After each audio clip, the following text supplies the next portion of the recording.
بسم اللہ الرحمن الرحیم۔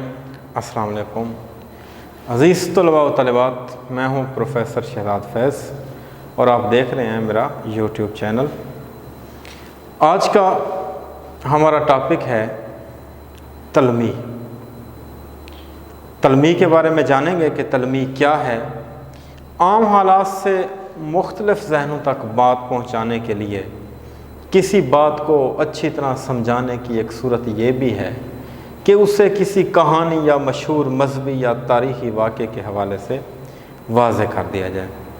مثال کے طور پر ایک شخص فرض کر لیتے ہیں کہ اس کو اپنے بھائیوں کی طرف سے کوئی تکلیف پہنچی ہے، کوئی دکھ ملا ہے، اور وہ ایک ہی جملے میں بات کرتا ہے کہ میرے جو بھائی ہیں وہ برادران یوسف ہیں۔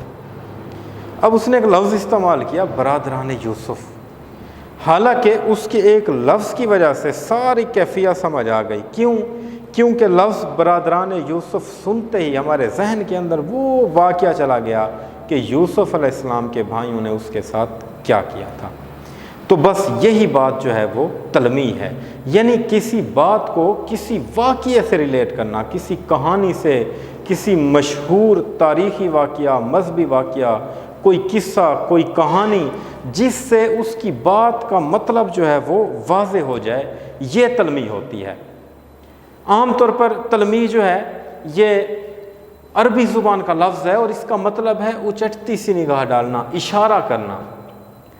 اس کی تعریف دیکھیے کہ اصطلاح میں نظم یا نثر میں کسی قرآنی آیت، حدیث، تاریخی یا روایتی کردار کی طرف 2 یا 3 لفظوں میں اشارہ کیا جائے تو اسے تلمیح کہتے ہیں۔ یعنی ایک بات سمجھانے کے لیے اس کو کسی واقعے کے ساتھ منسوب کر دینا تلمیح کہلاتا ہے۔ یعنی مثال کے طور پر ایک شعر ہے، ابن مریم ہوا کرے کوئی، میرے دکھ کی دوا کرے کوئی۔ اب ابن مریم کیا ہے؟ ابن مریم سے مراد ہے مریم علیہ السلام کا بیٹا۔ اب جیسے ہی لفظ ابن مریم آیا تو ہمارے ذہن کے اندر مشہور تاریخی مذہبی واقعہ ذہن میں آ گیا۔ کون سا؟ کہ ابن مریم حضرت عیسیٰ علیہ السلام کو کہتے ہیں۔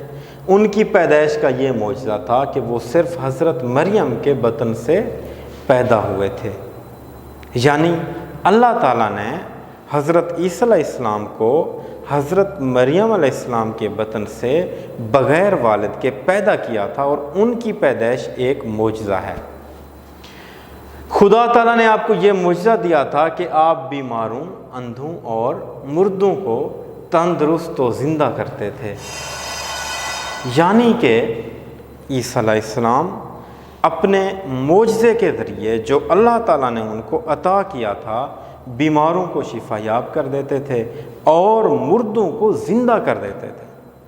یہاں پر غالب کیا کہتے ہیں کہ ابن مریم ہوا کرے کوئی، میرے دکھ کی دوا کرے کوئی، یعنی کہ جس طرح حضرت عیسیٰ علیہ السلام اللہ کے حکم سے بیماروں کو تندرست کرتے تھے، مردوں کو زندہ کرتے تھے، بالکل اسی طرح اس دور کے اندر بھی کوئی ایسا مسیح ہونا چاہیے جو میرے دکھ کا علاج کر دے۔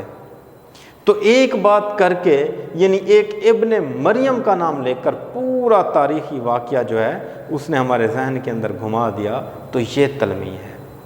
اور ظاہری سی بات ہے کہ بعض اوقات اشعار کے اندر یا کسی نثر کے اندر اگر بات سمجھانے کے لیے ہمیں کسی واقعے کی ضرورت پڑ بھی جاتی ہے، اور وہ ایسے واقعے جو بہت زیادہ مشہور ہیں، اور پھر بھی ہم بات سمجھانے کے لیے پہلے وہ والا قصہ چھیڑیں 250 صفحات پر مشتمل، پہلے آپ کو وہ قصہ سنائیں، پھر آپ کو بات منسوب کر کے دکھائیں کہ میں یہ بات کہنا چاہ رہا ہوں، تو ظاہری سی بات ہے جب ٹاپک سے ہٹ کر آپ بات کو طویل کر دیتے ہیں تو گفتگو بد مزہ ہو جاتی ہے، بے ذائقہ ہو جاتی ہے۔ لہٰذا آپ اس پورے واقعے کی بجائے، یعنی اگر کسی نے یہ کیفیت بیان کرنی ہے برادران یوسف کی، اور اگر وہ اس سے پہلے یوسف علیہ السلام کا پورا واقعہ آپ کو سنائے اور پھر کہے کہ میرے بھائی ایسے ہیں، حالانکہ وہ واقعہ آپ نے پہلے سے سنا ہوا ہے، تو گفتگو کتنی طویل ہو جائے گی۔ لیکن اگر وہ صرف برادران یوسف کا لفظ استعمال کر کے آپ کو وہی کچھ سمجھا دیتا ہے، وہی کچھ بتا دیتا ہے، تو بات کتنی آسان ہو گئی اور مختصر بھی ہو گئی۔ تو یہی بات تلمیح ہے۔ اسی طرح ایک اور تلمیح کی طرف آتے ہیں، گریہ یعقوب، حضرت یعقوب علیہ السلام۔ گریہ کہتے ہیں رونے کو، رونا، آہوزاری کرنا۔ شعر دیکھیے کہ ہم نے کیا کیا نہ تیرے عشق میں محبوب کیا، ہم نے کیا کیا نہ تیرے ہجر میں محبوب کیا، صبر ایوب کیا، گریہ یعقوب کیا۔ اب یہاں پر صبر ایوب یا گریہ یعقوب کیا ہے؟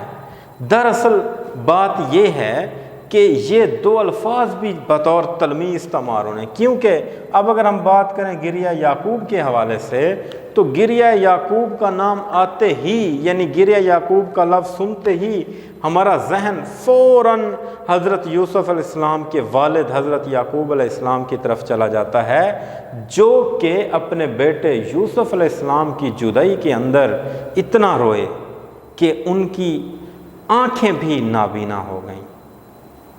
یعنی یوسف علیہ السلام کا واقعہ آپ نے پڑھا ہے کہ جب ان کے بھائی ان کو لے کر گئے، آگے کنویں میں ڈال دیا، واپسی پہ ان کو قمیص دکھائی اور کہا کہ ان کو بھیڑیا کھا گیا، یہ قمیص پر خون کے چھینٹے ہیں، اور ان کو اگرچہ یہ گمان ہو گیا تھا لیکن اس کے باوجود بھی جدائی کی وجہ سے وہ روتے رہے۔ تو یہاں پر جب اس نے بات کی نا کہ گریہ یعقوب، تو وہ بات کہنا چاہ رہا ہے کہ میں بھی تمہارے ہجر کے اندر ہے میرے محبوب ایسے رویا ہوں کہ جیسے یوسف علیہ السلام کے ہجر کے اندر ان کے والد حضرت یعقوب روئے تھے۔ تو یہ تلمیح ہے، یعنی کسی تاریخی واقعے کی طرف اشارہ۔ اور یہ ضروری نہیں ہے کہ یہ بات آپ کو صرف شعر میں ملے، یہ کسی نثر کے اندر بھی مل سکتی ہے، جملے کے اندر بھی مل سکتی ہے، مصرعے کے اندر بھی مل سکتی ہے، کیونکہ تعریف میں نے واضح طور پر کہا ہے کہ نظم یا نثر، نظم سے مراد شاعری ہے اور نثر سے مراد آپ کو کوئی بھی آپ کو جملہ مل جائے تو اس میں یہ تلمیح ہو سکتی ہے۔ میں نے نمونے کے طور پر چند تلمیحات اس لیے لکھ دی ہیں کہ تاکہ آپ کو سمجھ بوجھ ہو جائے۔ ویسے تلمیحات کا سلسلہ بہت زیادہ ہے، کیونکہ جتنے تاریخی واقعات ہیں یا مذہبی واقعات ہیں وہ سارے تلمیح میں شمار ہوتے ہیں۔ اگر میں ان سب کو اکٹھا کر کے لکھتا رہوں تو میں ساری زندگی تلمیح ہی لکھتا رہوں تو یہ ختم نہ ہو۔ لیکن ایک بات یاد رکھیے گا کہ چند مشہور تلمیحات ایسی ہیں جو آپ کے نصاب میں شامل ہیں، ان کو آپ نے ضرور دیکھ لینا ہے۔ اور ہاں، اس کے علاوہ کچھ تلمیحات جن کی آپ کو سمجھ نہ آ رہی ہو تو آپ مجھے وہ بھی کمنٹس میں بتائیں گے تو میں ان پر بھی لیکچر آپ کو دے دوں گا۔ یہاں پر تو میں نے صرف نمونے کے طور پر چند مثالیں پیش کی ہیں۔ اس کے بعد چلتے ہیں اگلی مثال پر، جیسا کہ گنج قارون۔ گنج کہتے ہیں خزانے کو، اور قارون کون تھا؟ حضرت موسیٰ علیہ السلام کے دور کے اندر ایک دولت مند شخص جو بڑا کیمیا گر تھا اور موسیٰ علیہ السلام کا غالباً چچا زاد بھائی بھی تھا۔ وہ کیمیا گری سے سونا بھی بنا لیتا تھا اور اس نے بہت زیادہ دولت اکٹھی کر لی تھی، حتیٰ کہ اس کی دولت کے خزانے کی چابیاں بھی کئی خچروں گھوڑوں پر لادی جاتی تھیں۔ اس حد تک خزانے کا مالک جب اس سے موسیٰ علیہ السلام نے زکوٰۃ کا تقاضا کیا تو اس نے موسیٰ علیہ السلام کو تکلیف پہنچائی۔ اس نے بڑے بول بولے، نعوذ باللہ، یہاں تک کہہ دیا کہ تمہارے خدا کو میرے مال کی ضرورت پڑ گئی ہے کہ تم مجھ سے زکوٰۃ کا تقاضا کرتے ہو۔ جب اس نے اس طرف سے غرور کیا، گھمنڈ کیا، تو اللہ تعالیٰ نے ان کو زمین کے اندر غرق کر دیا۔ اور شاعر کہتا ہے کہ زیر زمین سے آتا ہے جو گل سو زر بکف، قارون نے راستے میں لٹایا خزانہ کیا، کہ پھول بھی زمین سے نکلتا ہے تو اس کے اوپر بھی خزانہ لگا ہوتا ہے، سونا لگا ہوتا ہے، زردانے لگے ہوتے ہیں۔ بھئی قارون نے اتنا خزانہ تو زمین میں چھپایا ہے، زمین کے اندر لٹایا ہے۔ ایک بات یاد رکھنا، اس شعر کے اندر چلیں تلمیح تو ہے ہی، جیسے قارون کا لفظ آ گیا، حسن تعلیل بھی ہے۔ حسن تعلیل کے بارے میں نے آپ کو بتایا تھا کہ کسی بات کو ایسے واقعے کے ساتھ جوڑ دینا، کسی بات کی ایسی وجہ بیان کرنا جو اس کی حقیقی وجہ نہ ہو لیکن بھلی معلوم ہو، شاعرانہ خیال ہو، وہ ہوتی ہے صنعت حسن تعلیل۔ تو بعید اس شعر کے اندر آ گئی ہے، تو یہ بھی میں آپ کو بتاتا چلوں، یا صنعت حسن تعلیل کو مختصر سمجھانا چاہوں عام طور پر آپ دوست بیٹھے ہوتے ہیں، آپس میں گپ شپ کر رہے ہوتے ہیں، کوئی شخص کوئی بات منہ سے نکالتا ہے، کوئی بات بتاتا ہے، کوئی جملہ کہتا ہے، اچانک لائٹ چلی جاتی ہے، آپ کہتے ہیں دیکھا آپ نے جھوٹ بولا نا، لائٹ چلی گئی۔ کیا لائٹ جانے کی وجہ اس کا وہ جملہ تھا؟ نہیں نا۔ تو اس کا مطلب کیا تھا کہ آپ نے لائٹ جانے کی جو وجہ ہے اس کو کسی جملے کے ساتھ ریلیٹ کیا جو اس کی حقیقی وجہ نہیں ہے۔ یہ حسن تعلیل ہے۔ تو اس شعر کے اندر حسن تعلیل بھی موجود ہے لیکن تلمیح بھی موجود ہے۔ اس کے بعد دیکھیے کیس عام طور پر آپ نے نام سنا ہوگا مجنوں، لیلا مجنوں کا نام سنا ہوگا۔ تو لیلا ایک لڑکی کا نام ہے، اس کا جو عاشق تھا اس کا اصل نام تھا کیس، اور کیس کو مجنوں اس کے کردار کی وجہ سے کہا جاتا ہے کیونکہ وہ جنون میں اتنا آ گیا تھا۔ مجنوں یا کیس ابھی بچپن میں ہی تھا کہ وہ ایک لیلا نامی لڑکی پر عاشق ہو گیا۔ جب لیلا کے والدین کو یہ بات علم ہوئی کہ ہماری بیٹی پر کیس عاشق ہو چکا ہے، دیوانہ ہو چکا ہے، تو انہوں نے اس کو نظر بند کر دیا۔ جیسے ہی لیلا آنکھوں سے اوجھل ہوئی، مجنوں دیوانگی میں آ گیا، کیس مجنوں کی کیفیت میں آ گیا، جنگل میں پھرتا رہا، صحراؤں میں پھرتا رہا، مارا مارا بھٹکتا رہا اور آخر کار جنگل میں ہی مر گیا۔ اور یہ واقعہ ہے کہ کیس جو ہے لیلا کے عشق کے اندر اس طرح جو ہے مارا مارا پھرتا رہا اور آخر کار مر گیا۔ اور اگر اس واقعہ سنانے کی بجائے میں کیس کا لفظ استعمال کر لوں، جیسے کیس ہو، کوہکن ہو یا حالی، عاشقی کچھ کسی کی ذات نہیں، تو ظاہری سی بات ہے کہ اس میں کیس کا لفظ آیا ہے تو اشارہ اسی واقعے کی طرف ہے۔ یا جیسے میں نے آپ کے سامنے ایک شعر لکھا ہوا ہے کہ کیس جنگل میں اکیلا ہے مجھے جانے دو، کیس جنگل میں اکیلا ہے مجھے جانے دو، خوب گزرے گی جو مل بیٹھیں گے دیوانے دو۔ تو اشارہ ہے اسی جنگل میں پھرتے ہوئے مجنوں کی طرف۔ تو یہ ہوتی ہے تلمیح کہ آپ کسی بات کے ساتھ، کسی واقعے کے ساتھ کسی بات کو جب جوڑ دیتے ہیں تو امید ہے آپ کو ان چند تلمیحات کی سمجھ آ گئی ہوگی۔ اور اس کے علاوہ تلمیح کا سلسلہ لامتناہی ہے۔